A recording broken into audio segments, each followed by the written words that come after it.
Շնորհակալություն, հարգելի գործընկերներ, միանշանակ փոփոխությունը ողջունելի է, բայց ես ցանկանում եմ ուշադրություն հրավիրել փոփոխության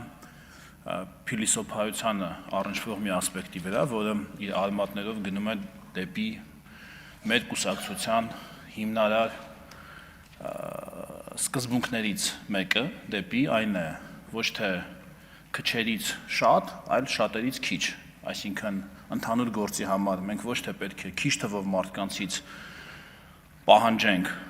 մեծ թվով ներդրում յուրաքանչյուրի հաշվով, այլ շատ թվով մարդիկ ընդհանուր գործի մեջ պետք է ունենան բնականաբար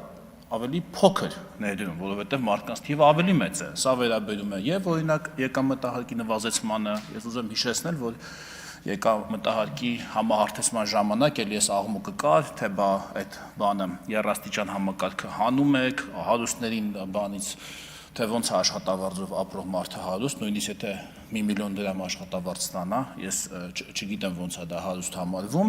բայց նվազեցնում եք, ես եք անում, այն եք անում, պարզվեց ինչ եկամտահարկով մուտքերը բյուջե ավելացան, գրանցված աշխատողների թիվը ավելացավ, հետևաբար ավելի շատ մարդ սկսեց ցույց տալ իր իրական եկամուտները եւ ավելի շատ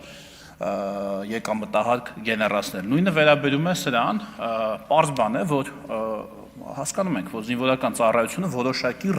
որոշակի իրավիճակ է, որոշակի ոչ քաղաքացիական իրավիճակ է, պարտականությունների շղթա է եւ ինչքան ավելի քիչ ժամանակով է մարդը պարտավորված այդ գործողությունները կատարել, այնքան ավելի շատ էներգիա կարող է դնել դրա մեջ, այնքան ավելի շատ հոգեբանական եւ ֆիզիկական ներդրում կարող է ունենալ դրան, եթե արժևում ինքը ունի 1.5 տարվա հեռանկար եւ ոչ թե 2 տարվա, հեշտ որ չլինի մարդիկ ուղակի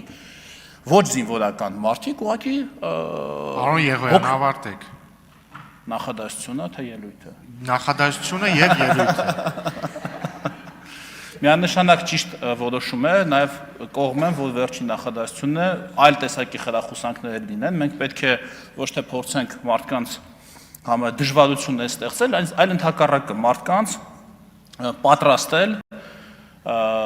զինվորական գործին եւ զինվորական ծառայությանը, որտեղ դրա անհրաժեշտությունը լինի։ Շնորհակալություն։ Չմոռանաք հավանել տեսանյութը եւ բաժանորդագրվել Civic AM-ի YouTube-յան էջին։